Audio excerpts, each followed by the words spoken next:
Alors, bilan. De mon côté, cela marche aussi. Super. Donc voilà, partagez autour de vous, comme ça va faire venir d'autres personnes. Je crois que c'est un sujet, faire le bilan, on est tous concernés. Et d'ailleurs, à ce propos, où est-ce que vous en êtes? Bien évidemment, quand je dis faire le bilan, bon, on est à une période de l'année qui s'y prête très très bien. Ce n'est pas que à la fin de l'année qu'on fait le bilan, mais bon, comme on est en train de... C'est quand même pas rien, une année qui s'écoule. Donc, c'est bien de... C'est le moment aussi de se poser et de faire le bilan. En tout cas, commencer à faire le bilan parce que, bien évidemment, en 12 mois, il s'en est passé des choses. Et même si l'année n'est pas terminée, comme je dis, mais quand même, je crois qu'on a largement, on a de quoi faire un bilan, quoi. N'est-ce pas? Donc, avant de rentrer dans le vif du sujet, pour les personnes qui ne me connaissent pas, je vais quand même me présenter. Donc, je suis Michelle Gonçalves, la fondatrice de la communauté des célibataires conscients. Et je me définis comme l'alchimiste du célibat. Donc, j'aide les célibataires à faire du célibat une opportunité pour transformer leur vie amoureuse. Voilà. Et quand je dis vie amoureuse, je parle aussi de la relation d'amour que nous avons avec nous-mêmes. Et c'est d'ailleurs celle sur laquelle moi j'invite tout le monde à mettre une priorité, à avoir une relation d'amour saine, relation d'amour tout simplement avec soi-même, avant même de vouloir avoir une relation avec une autre personne. Hello Nathalie. Je suis coach certifiée et j'anime aujourd'hui, je propose des coachings, des accompagnements en groupe sous forme d'ateliers. Donc ce sont les ateliers CV amoureux que j'anime. Vous avez tout sur la page des célibataires conscients. Et aussi, je propose des accompagnements en individuel. Donc, que ce soit quelqu'un qui a à cœur de prendre en main son bien-être amoureux, quelqu'un qui a envie de passer à un niveau supérieur dans sa vie amoureuse, quelqu'un qui même en couple, mais est en questionnement. Et il y a j'ai de plus en plus de personnes qui sont dans ce cas-là et qui qui participent d'ailleurs à l'atelier CV amoureux parce que ce sont des personnes qui, tout en étant en couple, se demandent est-ce qu'ils restent dans le couple ou est-ce qu'ils sortent, où est-ce qu'elles s'en vont. Et ça, ce ne sont pas des décisions qu'on prend à la légère. Et c'est bien d'avoir quelqu'un qui n'est pas dans l'affect et qui accompagne quand on traverse, quand on est face à ce genre de situation. C'est peut-être aussi que tu viens de rompre et que tu es en train de faire ton deuil ou tu sais même pas comment t'y prendre, voilà, ou comment gérer la rupture. Voilà, pour tout ça, tu peux faire appel à moi. Et d'ailleurs, je propose une séance gratuite. Une séance offerte de 30 minutes qui permet de voir ensemble, de faire un peu plus connaissance et surtout de voir comment est-ce que je peux t'aider et si je suis la bonne personne. Donc voilà, j'ai une chaîne YouTube, un site internet et la page des célibataires conscients. Et j'en profite avant de démarrer que jeudi 14 décembre, si tu es à Paris ou tu connais des personnes qui sont sur Paris, je donne une conférence à Paris dans un café de 18h30 à 20h30. Après, ce sont des conférences, rencontres. C'est plus des rencontres, moi. C'est l'occasion de se rencontrer. On échange, on partage, on apprend aussi. Parce que j'apporte de la matière dans ce sens. Donc, je vais mettre le lien de la conférence là en commentaire. Donc voilà, et si tu as des questions, surtout tu n'hésites pas. Tu peux me les poser ici ou bien tu peux me les poser en messagerie privée. Et là, on revient à notre sujet du jour. Bilan, faites-moi des pouces, des cœurs, dites-moi que vous êtes là, que vous m'entendez, est-ce que ça vous parle, ok, que vous êtes au taquet. Alors, on va parler du bilan. Dites-moi aussi, vous, où est-ce que vous en êtes? Est-ce que vous avez commencé à faire le bilan de cette année qui est en train de s'écouler gentiment, qui tire à sa fin?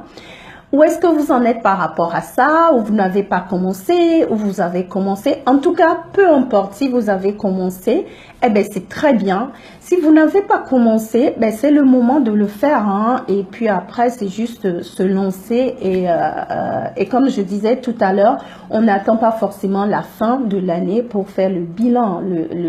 Et d'ailleurs, je vais enchaîner sur... pourquoi faire le bilan? Faire le bilan pour plusieurs choses.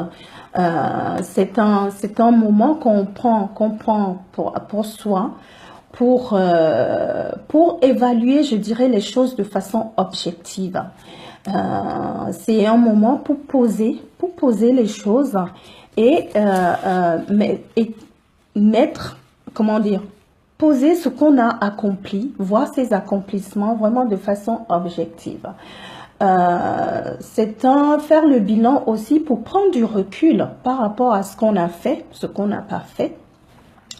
Faire le bilan, ça permet aussi de se connecter à soi. Ce sont des moments vraiment privilégiés, des moments qu'on prend, c'est comme prendre rendez-vous avec soi-même, se retrouver et se connecter. C'est des moments où on est, ben oui, on est soi avec soi-même et c'est un moment donc de connexion à soi.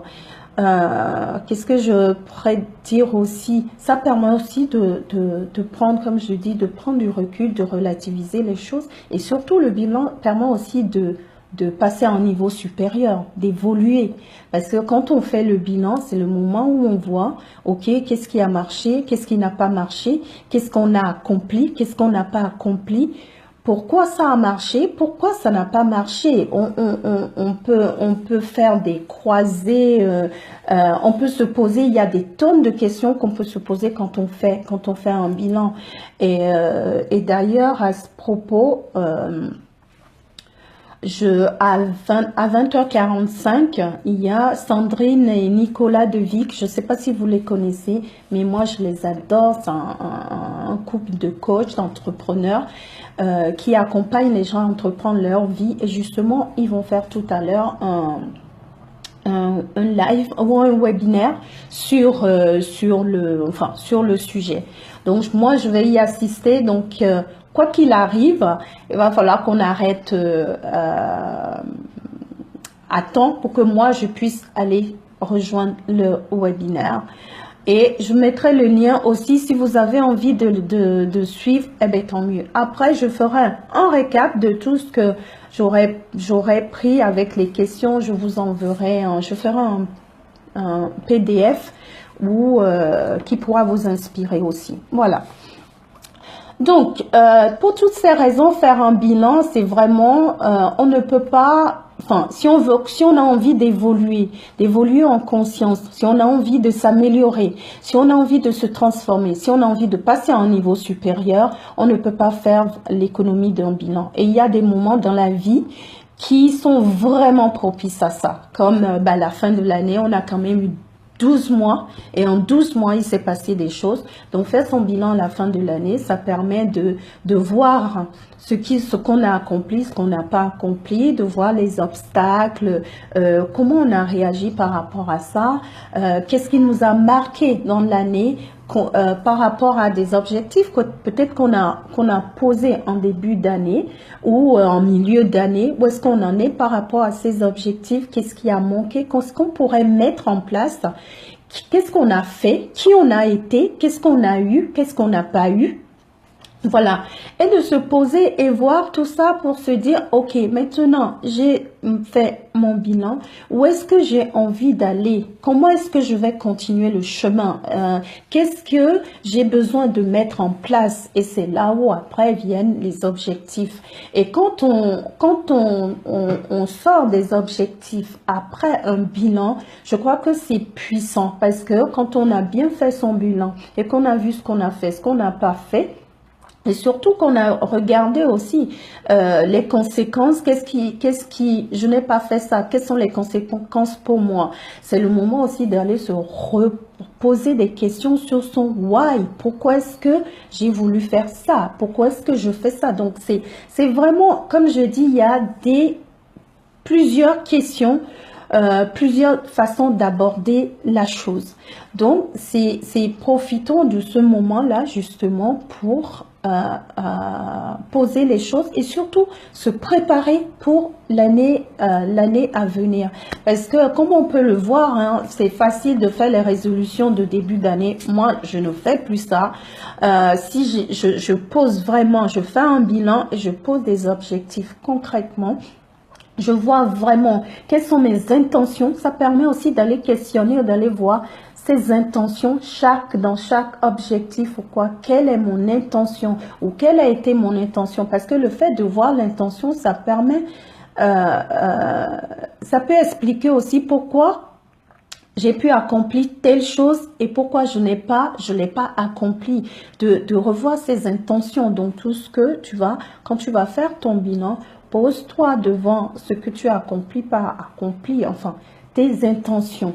Donc, de vraiment poser aussi en termes oui, que je disais, donc, quand on pose les choses comme ça, ok, ça n'a rien à voir avec, le 1er, le 31 décembre, bon, ben, allez, bon, comme c'est le moment, hop, on on fait les résolutions. Vous avez vu la plupart des résolutions, on est bien parti et au bout de quelques semaines, quelques mois, pour certains, il reste plus rien. Alors que si on prend le temps, on a analysé les choses. Oui, le bilan aussi permet aussi d'analyser les choses, qu'on a analysées, qu'on a vu les conséquences, qu'on s'est questionné sur son pourquoi et qu'on se dit, ok, on a vu aussi les leçons apprises, parce que le bilan sert à ça aussi. C'est quelles sont les leçons que j'ai apprises de cette situation. Ça n'a pas marché, quelle est la leçon apprise? Et qu'on a mis tout ça en place et qu'on pose des objectifs à partir de là, on n'est pas du tout dans le même monde que les résolutions qu'on prend comme ça, qui n'ont en fait pas, c'est comme si on plantait quelque chose sans qu'il y ait vraiment comment dire, une terre solide, plantée dans du, comment dire, quelque chose qui n'est pas, je trouve pas le mot, mais je suis sûre que vous avez compris ce que je suis en train de dire, planter sans qu'il y ait de la consistance, voilà. C'est ça les résolutions. Les résolutions, en fait, j'ai même envie de dire, c'est émotionnel, quoi. C'est rien de, voilà, on est là, ok, j'aimerais bien ça. C'est pas, il n'y a pas d'intention. Parce que quand on sait vraiment pourquoi on fait les choses, on les fait.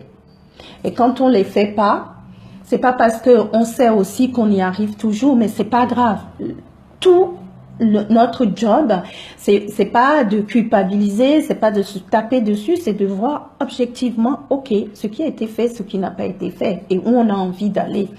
Le bilan aussi, ça permet aussi de se reconnaître parce qu'il y a ça, on a tendance à beaucoup penser à ce qui reste à faire. Ce qu'on n'a pas fait. Je ne sais pas pourquoi, beaucoup, en tout cas moi je sais que je suis bonne à ça, à regarder ce que je n'ai pas fait. Et quand on fait un bilan, surtout par écrit, je précise là-dessus, je reviendrai là-dessus tout à l'heure, écrit. Quand on écrit, les connexions neuronales avec le cerveau, quand on écrit, ne sont pas les mêmes que quand on tape sur l'ordinateur ou que tout est dans notre tête, mais c'est vraiment prendre un stylo, un cahier et écrire. Donc, quand on fait le bilan, on voit par exemple ses accomplissements. On se dit, waouh, j'ai fait tout ça. Donc, ça permet c'est comme si, une fois qu'on a écrit, c'est comme si il s'agissait d'une autre personne. Donc, on se donne, ça permet de prendre ce recul par rapport à nos accomplissements. Et j'avais une personne ce matin, une personne que j'accompagne, et la personne me disait, mais j'ai commencé à faire mon bilan, et donc j'ai fait la liste. Bon, elle a des vidéos à faire, et puis elle a commencé à à faire la liste de ses vidéos, elle s'est rendue compte qu'elle avait déjà 100 vidéos en ligne. 100. Et elle me dit, mais 100. Elle a fait, c'est elle qui a fait ces 100 vidéos. Mais c'est comme si elle avait oublié. Et c'est en faisant la liste qu'elle s'est rendue compte, mais oh my God, j'ai quand même 100 vidéos. Donc avec 100 vidéos, ben, au lieu d'aller peut-être en tourner d'autres, mais comment je vais agencer cette vidéo, qu'est-ce que je peux faire de ces vidéos? Et même indépendamment de ça, c'est se reconnaître. Ça permet de se reconnaître, ce qu'on a fait, de se célébrer. On ne se célèbre pas assez.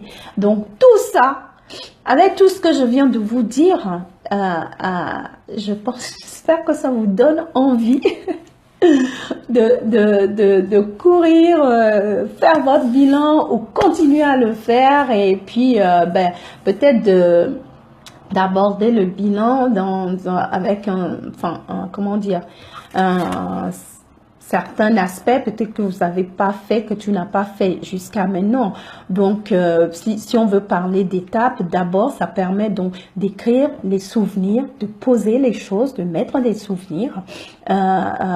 Ensuite, bah, prendre un cahier, un stylo, analyser donc ce qui a été posé, ok, qu'est-ce qui a marché, qu'est-ce qui n'a pas marché, qui j'ai été, quand ça a marché, quelles ressources j'ai mis en place pour que ça ait marché, quand ça n'a pas marché, qui j'ai été pour que ça n'ait pas fonctionné, qu'est-ce qui a manqué, tu vois. Ensuite, devoir récupérer les leçons apprises. Faut surtout pas faire de bilan, on peut pas faire de bilan et ne pas tirer quelles sont les leçons apprises, voilà, parce que ce sont les leçons apprises qui vont te permettre d'avancer. Ce sont les leçons apprises qui vont te permettre de transformer et de passer à un niveau supérieur. Salut Izzy, comment ça va? C'est mon tour maintenant. Et ensuite, si on peut dire 5e étape, ben, de poser de nouveaux objectifs. Donc ce soir, on va pas parler des nouveaux objectifs.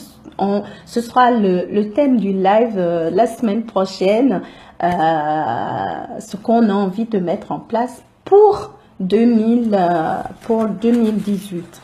Donc, il y a déjà un méga boulot à faire au niveau à faire au niveau du bilan. Parce que ça a l'air comme ça, enfin, ça dépend de l'intensité qu'on veut donner, ça dépend de la profondeur, ça dépend du jusqu'où on veut aller. C'est quelque chose qui peut prendre du temps. Et moi, ce que je vous invite à faire pour faire votre bilan, c'est de tenir compte de l'environnement. Faites en sorte que ça se passe dans un environnement qui soit propice à ça. Que ce soit un environnement qui vous permet à vous d'être le mieux possible avec vous, de vous connecter à vous. Je sais pas, ça peut être une musique que vous aimez bien, d'avoir du calme autour de vous. En tout cas, soignez votre environnement. L'environnement qui va vous permettre que le bilan soit le plus efficace possible. Faites-le au moins les grandes lignes avec un stylo et un cahier. Comme je disais tout à l'heure, quand on écrit à la main, si les connexions neuronales, oui, les connexions au niveau du cerveau ne sont pas les mêmes que quand on tape à l'ordinateur. Ça n'empêche pas après de revenir sur un tableau Excel et de mettre quelque chose dans l'ordinateur, ok? Et d'ailleurs, si vous avez commencé, vous avez des astuces. Je sais que Izzy, elle est comment dire, les listes, elle connaît. C'est quelqu'un qui travaille beaucoup aussi avec le stylo, le cahier. Donc, Izzy, pendant que tu es là, si tu as des astuces à partager, et les autres d'ailleurs aussi, hein, c'est parce que je connais bien Izzy et qu'on travaille ensemble, et que hier on a fait une super interview ensemble, et que dès que ça sera prêt, bien évidemment, on va vous le partager. Donc si vous avez, vous, des astuces, Ben, écoutez, avec plaisir, partagez-les. Comme je dis, moi, je fonctionne en mode co-création. Je n'ai pas la science infuse. Je viens, je propose des choses, tout simplement. Donc, allez-y. N'hésitez surtout pas à partager vos astuces. D'ailleurs, je vais me taire un peu. Je vais voir ce qui se passe ici. Voir les commentaires. Donc, Stéphane qui me dit, ah, je suis navrée, je rencontre des problèmes de connexion. Ah, c'est dommage, mon Stéphane. Bon, c'est pas grave, tu prendras en replay. Je pense pas, dites-moi les autres, mais je pense que c'est de ton côté. Voilà. Easy qui me dit, c'est vrai que c'est agréable le calme. Absolument. Donc, pour faire son bilan, dans la partie comment, donc c'est ça, l'environnement, soignez son environnement, trouvez-vous ce qui est juste pour vous, ce qui vous convient pour... en fait, c'est quand prenez un rendez-vous avec vous-même, parce qu'il y a ça aussi, se caler un, deux ou trois, pas qu'un seul, parce que ça peut prendre du temps, mais vraiment prenez votre agenda après ce live, je vais être la première à le faire, hein, et que vous dites, ok, je me bloque tel moment, clac, et je vais commencer à faire mon bilan. Donc, l'environnement, se poser se prendre des rendez-vous. Pourquoi se prendre des rendez-vous? Parce que on peut très vite être sollicité par ailleurs ou ne pas, ou être pris. Les fêtes arrivent là. Tout le monde n'est pas comme moi. Moi, ça va être très tranquille chez moi. Je bouge pas, voilà. J'ai le temps, j'ai pas d'excuses. Donc pour y arriver, prenez vos rendez-vous avec vous-même. Vous en serez tellement, tellement fiers. Et que dit d'autre? Et un beau cahier, un beau cahier, un beau stylo. Et surtout, célébrez-vous. N'attendez pas le 31 pour vous célébrer. Pour tous vos accomplissements. Tout ce que vous avez fait qui a marché, ben, célébrez-vous, reconnaissez-vous. C'est le moment de vous reconnaître, vous, les personnes qui ont contribué. Donc voilà, c'est ce que j'ai à dire sur le sujet que me dit... Izzy me dit, personnellement, je fonctionne avec Evernote pour mes listes. Oui, je l'ai téléchargé Evernote parce que c'est top. Les gens qui l'utilisent, en tout cas, c'est top. Mais moi, je l'utilise pas encore. Mais je vais m'y mettre après avoir fait le gros avec un stylo et un... pardon. Un stylo et un cahier. Et alors, avant de se quitter... Regardez, on a encore 3 semaines, non, disons 2 semaines d'ici la fin de l'année. Quelles sont ces choses? Faites-vous un petit défi. C'est quoi cette chose que soit tu as procrastiné ou que tu as voulu faire, tu vois, un petit défi sympa que tu peux encore mettre en place avant, que tu as envie, que tu as à cœur de réussir, et que ça ne s'est pas encore fait, mais et qui est encore possible. Ça peut être des choses toutes simples. Hein. Moi, si je vous dis que quelque chose de tellement que ça fait quelques semaines que je veux nettoyer mes pinceaux de maquillage, mes charges, et je reporte, et je reporte. Et pourtant, c'est important. Je sais que je dois le faire. C'est mieux pour ma peau. Voilà, c'est de la propreté, quoi. Mais je reporte. Ben, par exemple, je me dis, bon, avant la fin de l'année, je nettoie mes pinceaux, par exemple. Ça peut être autre chose. Voilà, il y a... mais c'est pas forcément quelque chose d'énorme. Mais c'est juste quand on a la sensation de « Ok, j'ai dit et je fais ». Donc, partagez avec moi ici. Comme ça, vous vous engagez. Ce sur quoi vous vous engagez, ce truc que vous avez envie de faire qui n'est pas encore fait. Et... que vous allez mettre en place avant 2018. Et avant de vous quitter, je vous rappelle que jeudi 14 décembre, donc après-demain à Paris, je donne une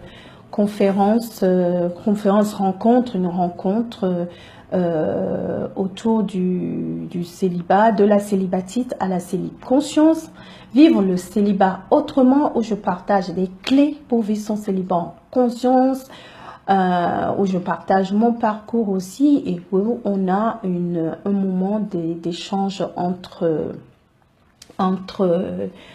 célibataires, futurs célibataires ou toute personne, voilà, toutes les personnes qui sont présentes. Izzy qui me dit, je m'engage à prendre du temps pour moi. Ben voilà, par exemple. Et que je t'invite comme je disais, à le mettre dans ton agenda. Parce que des choses comme ça, on le dit et puis finalement, on le fait pas. On le fait pas parce que c'est pas posé. Mais si tu prends ton agenda et que tu bloques, Evernote ou je sais pas quoi, et tu bloques, tu vas voir que ça va se faire. Mais moi, je fais à l'œil. Donc voilà les amis, vous pouvez continuer à partager. Moi je file voir le webinaire de Nico et Sandrine que j'adore. Je vais vous mettre le lien dans les commentaires si vous aussi vous avez envie de vous connecter. Eh bien, profitez bien d'eux et moi je ferai un récap, un PDF avec des questions à se poser pour faire le bilan que je partagerai avec vous. Et le mardi prochain, on va se retrouver pour parler de ce qu'on a envie d'accomplir pour l'année qui vient. Voilà. Merci infiniment d'avoir été là. Vous pouvez encore partager ce live qui n'est pas parfait, mais je fais en sorte que ça soit inspirant. Voilà. Je vous souhaite une excellente soirée. Merci d'avoir été là. Je vous embrasse et à très, très, très vite. Allez. Et surtout, passez à l'action. Et continuez de partager. Allez, bonne soirée. Ciao, ciao.